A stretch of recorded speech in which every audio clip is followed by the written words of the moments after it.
하나님의 평화가 여러분과 함께하기를 주의 이름으로 축복합니다. 우리 옆에 있는 분들과 새해 복 많이 받으세요. 함께 인사 나누시겠습니다.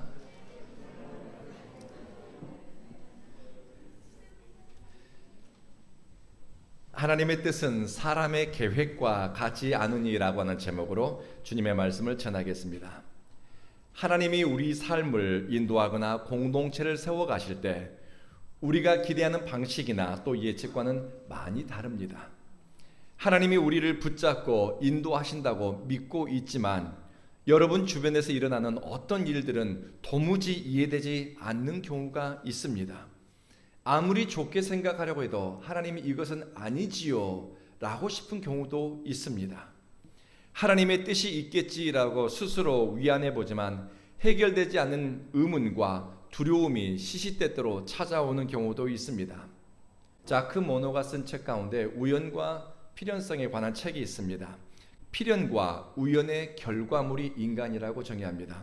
생물학적으로 부모의 유전자를 물려받는 것은 필연적인 것이지만은 인간은 우연성을 통해서 진화해 간다라고 자크모는 이야기했습니다. 그런데 우리 기독교인은 우연성보다는 하나님의 섭리와 계획이라고 하는 틀을 가지고 인간을 이해합니다. 인간 공동체를 향한 하나님의 목적이 있고 이 세상을 향한 하나님의 의도가 있다고 우리는 믿습니다. 하나님의 뜻, 하나님의 섭리로 세상을 이해하고 인간을 이해합니다. 우연처럼 보이는 일 가운데에서도 여러분은 하나님의 의도가 무엇인가 그것을 묻게 될 것입니다. 그리고 필연적인 결과물 당연한 것 같죠. 여러분이 열심히 수고하고 일하고 공부해서 얻어낸 그 결과물에 대해서도 이것이 내 노력의 결과물이 아니라 하나님의 뜻과 섭리가 있다라고 우리는 고백합니다.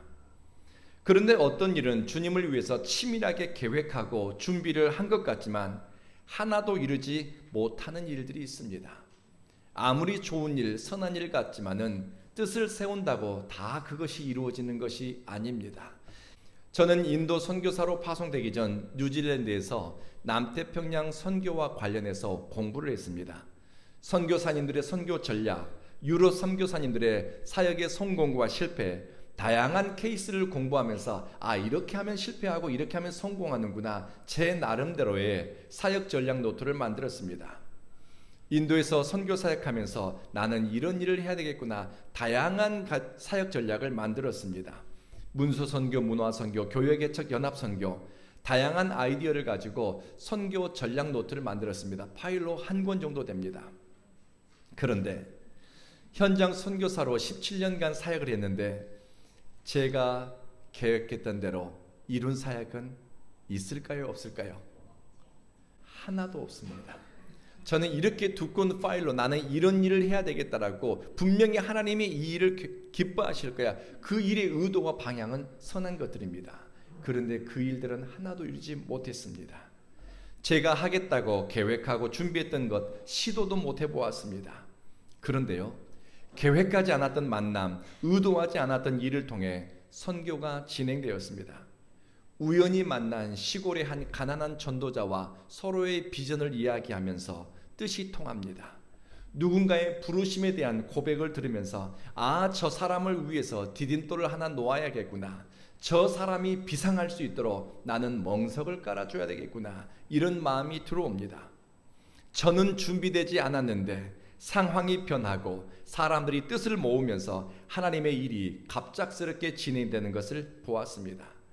그렇게 인도 불가촉 천민 마을에 교회를 세우고 인도 오지 목회자들을 위한 평생 교육원을 세울 수 있었습니다. 우연한 만남과 사건을 통해서 계획하지 않았던 일들이 진행되고 함께한 사람들이 하나님께 영광 돌리는 모습을 보았습니다. 우리의 계획이 완벽해야, 여러분의 어떤 계획과 플랜이 완벽해야 주님의 일이 완벽하게 이루어지는 것은 아닙니다. 주님의 뜻이 완벽하기 때문에 주님의 뜻을 깨닫고 그 뜻에 순종하고자 하면 우리의 선택과 과정이 선한 길로 인도되어 갈 줄로 믿습니다. 사람들은 기도를 이만큼 해야 일이 되지요. 이만큼 준비해야 일이 되지요. 때로는 그렇지 않습니다. 우리가 정답이라고 생각하는 것이 정답이 아닌 경우도 있습니다. 하나님의 일은 순식간에 갑작스럽게 불이 붙고 진행되는 경우가 있습니다. 때로는 우연처럼 보이고 어쩌다 된 것 같지만 시간이 지나면서 이것이 하나님께로부터 났는지 어렵지 않게 분별할 수 있습니다. 여러분이 영적인 분별 혹은 식별을 할 때 이것은 기억하십시오. 장로의 신학대학교 영성학 교수님인 유혜령 교수님이 27년쯤 전에 영성 지도하면서 그분이 그렇게 이야기하시더라고요. 영적 식별에서 중요한 것은 기쁨과 평안이다. 기쁨과 평안이다. 아무리 좋은 일 같아 보이더라도 그 일에 평안이 없고 기쁨이 없다면 다시 한번 기도해 보라고 합니다. 하나님은 기쁨의 근원입니다. 평강은 누가 주십니까? 하나님이 주시죠. 여러분이 기도한 후에 평강이 있고 어떤 일을 진행해 갈 때 기쁨이 있다라면 이것이 하나님께로 났는지 여러분이 어렵지 않게 분별할 수 있습니다. 하나님이 기뻐하시는 일은 그 일이 진행되어져 갈수록 하나님을 열망하게 되고 하나님과 함께한 사람들이 기뻐하고 주님께로 뜻이 모아지게 될 것입니다. 오늘 우리가 읽은 역대하 29장에 히스기야 왕과 남유다 백성들이 영적 개혁운동을 일으키고 하나님께 드리는 예배를 회복합니다. 사람들은 예배를 회복하기 전에 스스로를 구별했습니다.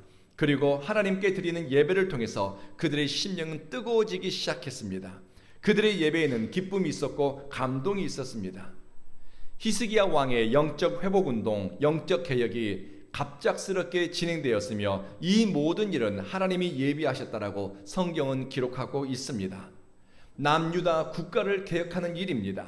수백 년 동안 쌓여왔던 영적 적폐를 청산하는 일이기에 오랫동안 기도하고 준비하고 치밀한 계획이 필요할 것 같은데 그렇지 않았습니다.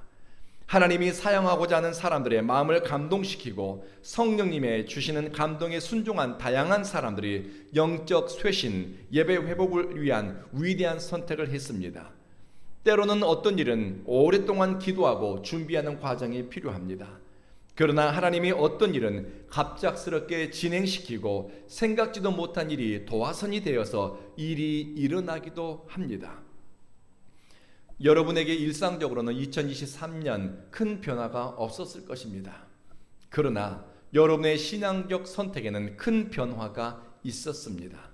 아무도 계획하지 않았지만 신령과 진정으로 예배드리는 예배가 중심이 되는 교회 하나 제주에 있었으면 좋겠다는 뜻과 의지가 여러분 속에 일어났습니다. 그리고 여러분은 새로운 신앙 공동체를 태동시키는 데 결단하고 선택했습니다. 그렇게 해서 우리 온 교회가 탄생했습니다. 이 일을 위해서 여러분은 마음을 모았고 물질을 드렸습니다. 일상의 에너지를 새로운 신앙 공동체를 세우는데 쏟았습니다. 우리가 같은 마음으로 고백할 수 있는 것이 있습니다. 온 교회가 잉태되는 과정, 그리고 이렇게 교회로 기능하는 과정에서 하나님이 도우셨다는 것입니다. 되어지는 일들을 통해서 하나님이 우리와 함께 하신다라고 하는 임마누엘의 은혜를 우리는 함께 경험했습니다. 이것은 우리가 같이 기억하고 공유하는 은혜의 기억입니다. 그런데 이 일이 너무 갑작스럽게 진행되었기에 이뤄도 되는가라는 생각을 하는 사람이 있을 수도 있습니다. 그런데요, 사람이 아무리 준비를 많이 하고 기도를 많이 한 것 같아도 하나님이 도우셔야 열매를 맺습니다. 마음의 경영은 사람에게 있으나 말의 응답은 받습니다. 여호와 하나님, 그분으로부터 나기 때문입니다. 마음의 경영은 우리에게 있는 것 같지만 응답은 하나님께로부터 주어집니다. 저는 역대하 29장 히스기야의 종교 개혁과 영적 회복 운동을 보면서 하나님의 일은 사람의 계획과 준비를 뛰어넘는 것을 보게 됩니다. 히스기야는 25살에 왕위에 올랐을 때 나라 꼴이 말이 아니었습니다. 정치, 경제, 외교, 문화가 심각할 정도로 부패했습니다. 그 중에서 가장 타락한 것은 종교 분야에서의 영적 타락이었습니다. 역대기를 기록한 성서 기자는 이스라엘이 영적 타락이 정치적 패배로 이어졌다는 관점에서 역사를 쓰고 있습니다. 히스기야는 영적 회복 운동을 시작합니다. 먼저 건물만 남아있는 예루살렘 성전을 영적인 구심점으로 삼습니다. 예배가 살아있고 하나님의 말씀에 응답하는 순종하는 영적 변화만이 민족이 살 길이라고 여겼습니다. 왕위에 오르자 그의 첫 번째 선택은 성전의 문을 고치고 사람들이 출입할 수 있도록 문을 열어두는 일입니다. 어떤 사람들은 왕위에 오르면 정권을 잡게 되면 집을 뜯어 고치고 집을 새로 짓거나 하는 사람도 있겠죠. 그런데 히스기야는 그의 첫 번째 선택이 성전의 문을 고치는 일이었습니다. 그리고 나서 이제 여러분 다 오십시오.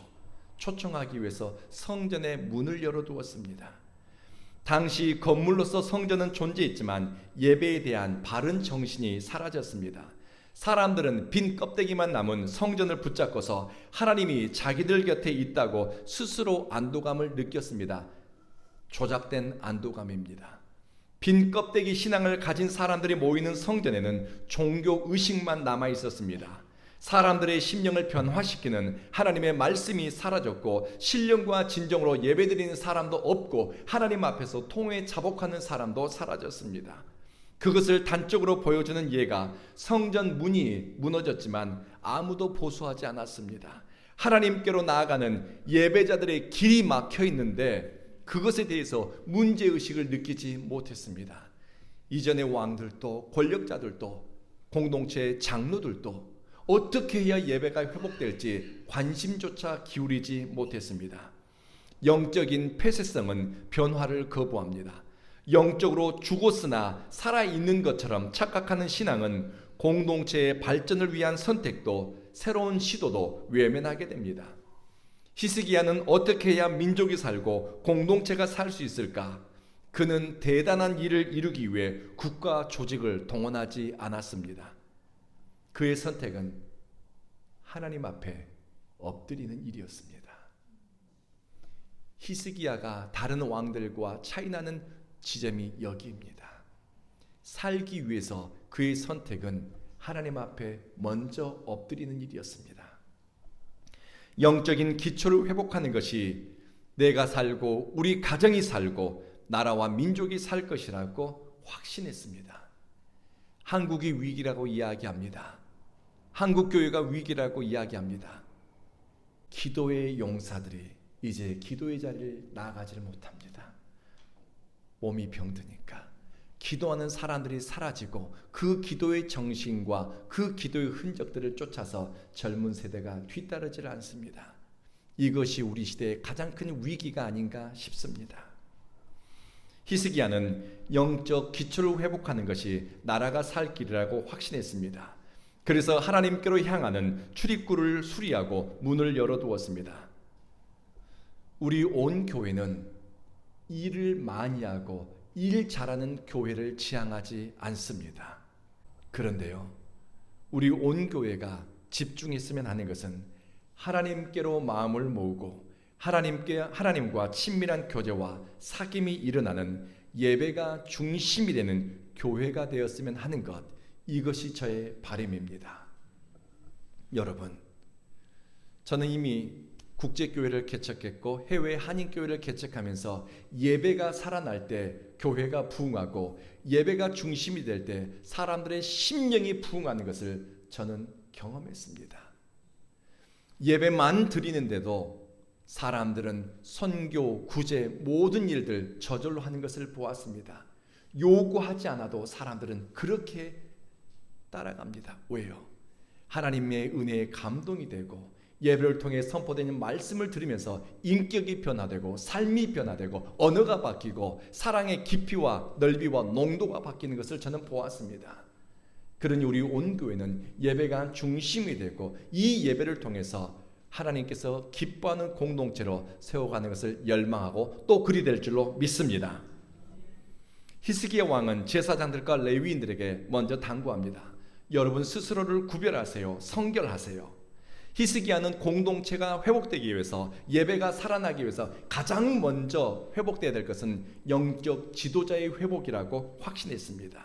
영적 지도자의 역할이 얼마나 중요한지 알고 있었습니다. 나중에 히스기야가 예배를 드리기 위해서 제사장들을 다 모았는데 예배를 인도할 제사장들의 숫자가 부족했습니다. 재물이 많아서이기도 하지만 또 다른 이유는 제사장들이, 예배를 인도해야 될 제사장들이 거룩한 사역을 버리고 세상으로 돌아갔습니다. 원래 주님을 위해 헌신하는 제사장들은 예배를 인도하고 말씀을 증거하고 기도에 헌신하는 영적 활동을 통해서 공동체를 돕고 사람들이 하나님과 건강한 영적 관계를 유지하도록 돕는 것이 영적 지도자들의 역할이었습니다. 그리고 공동체는 그들에게 필요한 현실적인 필요를 채우도록 했습니다. 왜냐하면 제사장들은 생산 활동을 하는 사람들이 아니었기 때문입니다. 그런데 사람들에게 영적 기근이 찾아오고 은혜가 사라지니 사람들의 마음이 인색해졌습니다. 제사장들의 필요를 채우지 않았습니다. 결국 제사장들은 생활고를 해결하기 위해서 성전을 떠났고 말씀과 기도에 전념하는 사람들이 사라지니 사람들의 영적 생활도 퇴보하기 시작했습니다. 히스기야는 제사장들을 불러 모았습니다. 여러분, 다시 한번 부르심을 쫓아 살아가십시오. 그리고 공동체 앞에 설 수 있도록 동기를 부여했습니다. 이후에 그들은 조상들의 죄에 대해 회개했습니다. 이런 내용입니다. 하나님, 우리가 하나님 보시기에 악을 행했습니다. 하나님을 버리고 얼굴을 돌려 성소를, 예배당을 등졌습니다. 성소에 불을 껐습니다. 분향하지 않았습니다. 번제를 드리지 않았습니다. 하나님을 저버린 사람들에게 나타나는 특징이 있습니다. 그들에게 종교 행위는 있지만 하나님과 나누는 사랑의 소통이 없습니다. 교회는 다니고 교회 생활은 하지만 진심으로 죄를 미워하고 거룩하고 선결하게 변화된 삶을 열망하지 않습니다. 자기를 부인하는 과정이 생략됩니다. 언제나 자기 중심적이고 하나님의 얼굴을 구하기보다는 자기의 유익과 만족, 자신의 감정적인 안정만을 최우선으로 그들은 추구합니다.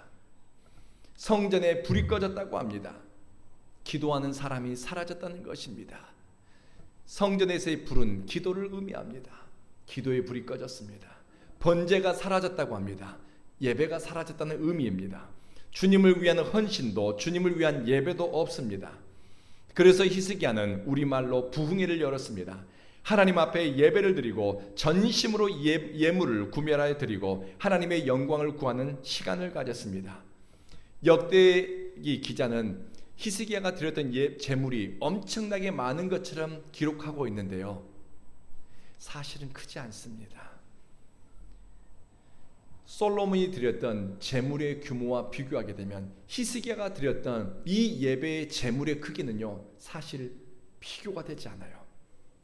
솔로몬이 드렸던 예배, 금과 음과 이런 것들은 다 제껴두고요, 솔로몬은 예배를 드릴 때 소를 몇 마리를 드렸냐면요, 22,000마리, 22,000마리를 드렸습니다. 그런데 히스기야는 670마리를 드렸습니다. 솔로몬은 양이요 12만 마리를 양을 잡아서 예배를 드렸습니다. 12만 마리. 히스기야는 3,300마리입니다. 제물의 크기와 규모에서는 솔로몬과 비교가 되지 않습니다. 솔로몬은 자기 아버지 다윗에게 어마어마한 재산을 물려받았기 때문에 엄청난 양의 제물을 하나님께 드릴 수가 있었습니다. 그런데 히스기야는 빈 곳간의 열쇠만 물려받았습니다. 드리고 싶어도 드릴 것이 없었습니다. 그러면 드릴 것이 없으면 안 드려도 되는가? 히스기야는 빈 곳간에서 부족한 가운데에서도 그가 드릴 수 있는 최선의 것, 제물이 온전한 것을 구별하여 그것을 하나님께 드렸습니다. 히스기야에게 비교 대상은 솔로몬이 아니었습니다. 히스기야는 자신의 자리에서 하나님이 주시는 감동을 따라 결단했고 순종했고 하나님께 드렸습니다. 하나님은 히스기야의 제물과 예배를 작다고 외면하지 않았습니다. 그리고 하나님이 그들 가운데 임재했습니다. 이 모든 일이 갑자기 이루어졌다라고 성경은 기록하고 있습니다. 하나님이 거룩한 예배 공동체를 회복하는데 같은 마음, 같은 뜻을 주시니 일사불란하게 급하고 강하게 모든 일이 진행되었습니다. 사람의 준비가 아닙니다. 하나님의 예비하심입니다. 사랑하는 온교회 성도 여러분, 여러분은 하나님이 급하고 강하게 역사하신 일련의 사건들을 지난 몇 달 동안 보았습니다. 그것은 앞으로 하나님이 우리에게 주실 은혜의 복락에 비하면 아주 일부에 지나지 않을 것입니다. 주님을 사랑해 이곳에 예배자로 나오는 이들을 위해 주님이 예비하신 은혜의 기쁨과 즐거움이 있습니다. 새 일을 행하실 하나님을 기대하고 하나님이 예비하셨을 큰 은혜를 이곳에서 열망하고 또 맛보기를 소망하십시다. 부족한 것은 주님이 채우십니다. 준비되지 못한 것은 하나님께서 지혜와 계시의 정신을 주사 깨닫게 하시며 우리를 성숙시켜 가실 것입니다. 부족해 보여도 부족하다 탓하지 마십시다. 준비되지 않은 것 같아도 준비되지 않았다고 탓하지 마십시다.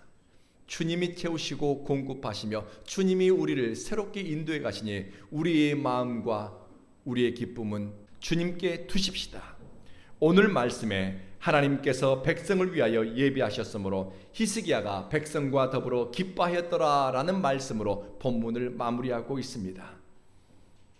2024년 온 교회 성도 여러분은 하나님이 주실 은혜의 자리에 머물고 성령의 감동에 순종하는 예배자로 영적 성장을 이루면서 하나님이 예비한 기쁨과 즐거움에 참여하기를 주님의 이름으로 축복합니다. 아멘. 기도하시겠습니다.